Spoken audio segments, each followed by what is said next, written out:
बेकसूरों को जेल में डाला जाएगा और दंगाई प्रवचन देंगे। जवाब तो मांगा जाएगा। जब इकोनॉमी धराशायी हो, कूटनीति में भारत पूरी तरह से घिर गया हो, मगर मुख्य धारा की मीडिया में पूरी तरह से सन्नाटा हो, तो जवाब तो मांगा जाएगा ना। नमस्कार, स्वागत है आपका जवाब मांगा जाएगा में। मैं अभिसार शर्मा। और कार्यक्रम शुरू करने से पहले एक बार फिर आप सबसे अपील कि मेरे इस कार्यक्रम को कम से कम अपने व्हाट्सएप और एसएमएस पर अपने 5 कॉन्टैक्ट्स के साथ साझा कीजिए, फॉरवर्ड कीजिए, ताकि जिस तरह का नफरती प्रोपेगेंडा गोदी मीडिया चला रहा है उसे हम और आप मिलकर धराशायी कर सकें।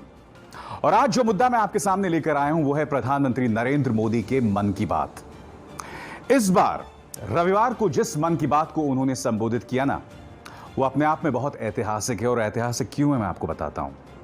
ऐतिहासिक इसलिए है कि जब प्रधानमंत्री नरेंद्र मोदी के उस मन की बात को लोगों ने यूट्यूब पर देखा, तो चाहे बीजेपी का यूट्यूब हैंडल हो, प्रधानमंत्री नरेंद्र मोदी का अपना निजी यूट्यूब हैंडल हो, या फिर प्राइम मिनिस्टर्स ऑफिस का यूट्यूब हैंडल हो, तीनों जगहों पर उसे नापसंद करने वालों की तादाद पसंद करने वालों की तादाद से ज्यादा निकली।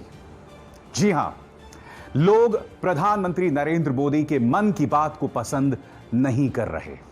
और क्यों नहीं कर रहे वो मैं आपको बताता हूं। उसके मुद्दे कई हैं। सबसे बड़ी बात, पिछले 4 महीनों में करीब 2 करोड़ लोग अपनी नौकरी गंवा चुके हैं। लोग लगातार कह रहे हैं कि प्रधानमंत्री आप इस मुद्दे को संबोधित कीजिए, मगर प्रधानमंत्री पूरी तरह से इस मुद्दे पर खामोश हैं। दूसरी बड़ी बात, और यह शायद बहुत ही अहम बात है, एनईईटी और जेईई की परीक्षा को लेकर छात्र लगातार प्रधानमंत्री से दखल देने की अपील कर रहे हैं। और ऐसा नहीं है कि प्रधानमंत्री के पास मौका नहीं है। न जाने क्यों मुझे लगा था कि इस बार मन की बात में प्रधानमंत्री नरेंद्र मोदी जरूर छात्रों को संबोधित करेंगे, मगर प्रधानमंत्री पूरी तरह से खामोश रहे। और मैं आपको एक बतलाना चाहता हूं बात। देखिए, प्रधानमंत्री इस वक्त सबसे ज्यादा करिश्माई राजनीतिक नेता है। अगर वो उन छात्रों से यह भी अपील करते ना कि कुछ हिम्मत रखिए, और जो मैंने फैसला आपके लिए किया है वो आपके भविष्य के बारे में सोचकर ही किया है, अगर इतनी बात से ये कह देते ना वो, तो छात्रों में कुछ संतोष पैदा कर पाते, वो कुछ हिम्मत बंधा पाते वो। मगर प्रधानमंत्री नरेंद्र मोदी ने उसे पूरी तरह से नजरअंदाज कर दिया। और इन 2 बड़ी वजहों की वजह से प्रधानमंत्री नरेंद्र मोदी की मन की बात को नापसंद करने वालों की तादाद पसंद करने वाले लोगों की तादाद से कहीं ज्यादा है। यह अपने आप में प्रधानमंत्री नरेंद्र मोदी के लिए बहुत बड़ा संदेश है। और कल इस बड़े मुद्दे को संबोधित ना करके, अर्थव्यवस्था को संबोधित ना करके, लोगों में बढ़ रही बेरोजगारी को संबोधित ना करके, प्रधानमंत्री ने कुछ अन्य मुद्दों की बात की जो कुछ सार्थक भी थे, मैं उससे मना नहीं कर रहा हूं, मगर कई ऐसे मुद्दे थे जिन्हें उठाने का औचित्य समझ नहीं आ रहा है। मसलन सबसे पहले वो ये बता रहे हैं कि भारतीय जो कुत्ते हैं वो बहुत बेहतरीन होते हैं। उन्होंने सोफिया और विद्या नाम की 2 डॉग्स की मिसाल दी, और उसी से जुड़ा हुआ उनका यह बयान आया जो उन्होंने मन की बात में कही। सबसे पहले आप सुनिए प्रधानमंत्री नरेंद्र मोदी इस पर कह क्या रहे हैं। इंडियन ब्रीड के डॉग्स भी बहुत अच्छे होते हैं, बहुत सक्षम होते हैं।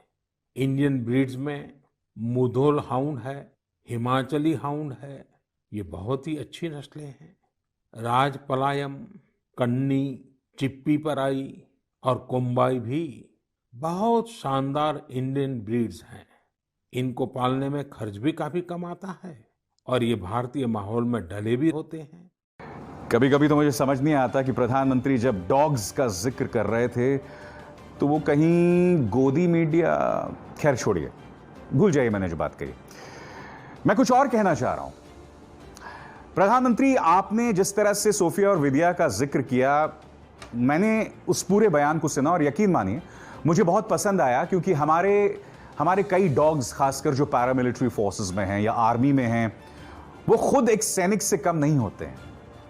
मगर मैं प्राथमिकताओं की बात कर रहा हूं। प्राथमिकता क्या होनी चाहिए प्रधानमंत्री नरेंद्र मोदी की? चलिए मैं मानता हूं कि चीन शब्द आपके मुंह से नहीं निकलता। हमारे 20 सैनिक शहीद हो जाते हैं। जब वो शहीद हो जाते हैं तो उनके पार्थिव शरीर को दिल्ली नहीं लाया जाता। जिस तरह से आपको याद होगा, जब पुलवामा में हमारे 40 जवान शहीद हुए थे तो उनके पार्थिव शरीर को दिल्ली लाया गया था। प्रधानमंत्री वहां पहुंचे थे क्योंकि कुछ दिनों बाद चुनाव थे, लोकसभा चुनाव थे। मगर इस बार उन 20 के 20 सैनिकों की पार्थिव शरीर को कहां पहुंचा दिया गया? उनके घरों में पहुंचा दिया गया। प्रधानमंत्री ने खुद उन्हें कोई श्रद्धांजलि दी नहीं। ऊपर से दो बड़ी बातें हुई जो कि अपने आप में मेरे हिसाब से हैरत में डालने वाली थी। पहली बात यह कि उन्होंने यह तक कह दिया कि ना चीन ने प्रवेश किया है, ना उन्होंने किसी तरह से हमारी जमीन पर कब्जा किया है। और आज ये खबर आई है कि 29 और 30 अगस्त को चीन ने नए सिरे से ईस्टर्न लद्दाख में LAC पर हमला बोलना शुरू कर दिया है। ये क्या जतलाता है? प्रधानमंत्री इस मुद्दे पर खामोश पूरी तरह से रहे। तो अब यह सवाल उठना लाजमी है कि आपके पास कई जरिए थे, आप इस मुद्दे को संबोधित कर सकते थे, मगर उन जरूरी मुद्दों को नजरअंदाज करके आप यह बतला रहे हैं कि भारत के अंदर जो डॉग्स हैं उनकी ब्रीड्स कहीं ज्यादा अच्छी हैं। और बात यहां नहीं रुकती। प्रधानमंत्री ने यह भी कहा, खिलौनों की बात उन्होंने की। उन्होंने ये कहा कि भाई खिलौने उद्योग को बढ़ाने की जरूरत है। और उन्होंने थोड़ा मजाकिया अंदाज में कहा कि आज जब मैं बात आपके सामने रख रहा हूं तो माँ बाप जो हैं उनसे उनके बच्चे जो हैं रिक्वेस्ट करेंगे, जिद करेंगे कि हमें खिलौने ला के दो। प्रधानमंत्री ने कहा कि आप सुनिए। वैसे मैं मन की बात सुन रहे बच्चों के माता पिता से क्षमा मांगता हूं, क्योंकि हो सकता है उन्हें अब ये मन की बात सुनने के बाद खिलौनों की नई नई डिमांड सुनने का शायद एक नया काम सामने आ जाएगा। साथियों, खिलौने जहां एक्टिविटी को बढ़ाने वाले होते हैं तो खिलौने हमारी आकांक्षाओं को भी उड़ान देते हैं। तो मैं आपसे क्या बतला रहा हूं? मैं आपसे सिर्फ ये बतला रहा हूं कि जो प्राथमिकता होनी चाहिए वो पूरी तरह से नदारद है। और यही वजह है कि देश की जनता में इस वक्त व्याकुलता है। यही वजह है कि प्रधानमंत्री के भाषण जो इन तीनों मंचों पर दिखाए गए, प्राइम मिनिस्टर्स ऑफिस, बीजेपी और खुद प्रधानमंत्री का जो निजी यूट्यूब प्लेटफॉर्म है, इन तीनों जगहों पर उसे नापसंद करने वालों की तादाद कहीं ज्यादा थी। अब दो चीजें सामने उभर कर आई। पहली बात, कई लोग यूट्यूब पर और सोशल मीडिया पर यह बतलाने का प्रयास कर रहे हैं कि जिन लोगों ने इसे डिसलाइक किया था, नापसंद किया था, उनकी तादाद को बहुत ही रहस्यमय तरीके से कम किया गया। यानी कि वीडियो पर जो डिसलाइक्स होते हैं ना, उससे कम किया गया। क्या यह बात सच है? क्योंकि कुछ लोग बाकायदा प्रमाण पेश कर रहे हैं जो इस वक्त मैं आपको अपने स्क्रीन पर भी दिखा रहा हूं। क्या यह बात सच है? क्या बीजेपी इस तरह का गड़बड़ झाला कर सकती है? मुझे पूरा विश्वास है भारतीय जनता पार्टी की प्रतिभा पर। मैं आपको एक छोटी सी मिसाल देता हूं। मुझे याद है लोकसभा चुनाव से पहले मैंने एक अपने YouTube पे कार्यक्रम किया था। वो YouTube पर दूसरे नंबर पर ट्रेंड कर रहा था और फिर रहस्यमय तरीके से अचानक वहां से वो गायब हो गया। यानी कि जो कार्यक्रम दूसरे नंबर पर ट्रेंड कर रहा था, उसे गिरने में कुछ वक्त तो लगता है ना, मगर उसे गायब कर दिया गया ट्रेंडिंग लिस्ट से। कार्यक्रम लगातार चलते रहा, वायरल होता रहा, मगर ट्रेंडिंग लिस्ट से गायब हो गया। अभी किसके कहने पर किया गया होगा? यह सवाल पूछा नहीं जाना चाहिए। मुझे यह भी बताया गया कि प्रधानमंत्री कार्यालय का जो हैंडल है जिसमें मन की बात को यूट्यूब पर प्रचार और प्रसार उसका किया गया, उसमें लोगों की टिप्पणियां ऑफ कर दी गई। जैसे कि आप देख सकते हैं, कमेंट्स को खत्म कर दिया गया, हटा दिया गया। लोग यह बता रहे हैं कि प्रधानमंत्री नरेंद्र मोदी आलोचना नहीं सुनना चाहते या प्रधानमंत्री कार्यालय आलोचना नहीं सुनना चाहती। तो मैं आपको स्पष्ट कर दूं कि जो लोग आपसे बतला रहे हैं वो दरअसल आपको झूठी जानकारी दे रहे हैं, गलत जानकारी दे रहे हैं। क्योंकि अगर आप प्राइम मिनिस्टर्स ऑफिस के तमाम वीडियोस पर देखें तो आप किसी भी वीडियो पर टिप्पणी नहीं कर सकते। और आप हर वीडियो में देखिए, आप किसी भी वीडियो में टिप्पणी नहीं कर सकते। जैसे इस वक्त आप मुझे अगर YouTube और Facebook पर सुन रहे हैं तो आप अपनी टिप्पणी कर सकते हैं। मुझे गालियां भी दे सकते हैं, मेरी तारीफ भी कर सकते हैं, मगर प्रधानमंत्री कार्यालय का जो YouTube हैंडल है उस पर आप कोई टिप्पणी नहीं कर सकते। मैं ये बात समझता हूं प्रधानमंत्री कि आपने पिछले 6 सालों में एक भी प्रेस कॉन्फ्रेंस नहीं किया, मगर मैं आपसे समझना चाहता हूं कि आखिर क्या वजह है कि लोग आपके कार्यक्रम पर YouTube पर टिप्पणी नहीं कर सकते। क्योंकि मैं जानता हूं कि मुख्यधारा का जो न्यूज चैनल है वहां पर आपकी आलोचना नहीं होती। किसकी हिम्मत है आपकी आलोचना करने की? मगर कम से कम YouTube में वो आजादी तो दीजिए। YouTube में तो लोग अपनी बात रख सकें, या यहां पर भी मन की बात जो है एक तरफा होगी, जनता की बात नहीं सुनी जाएगी। यह अपने आप में इस देश के लोकतंत्र के बारे में बहुत कुछ कहता है दोस्तों।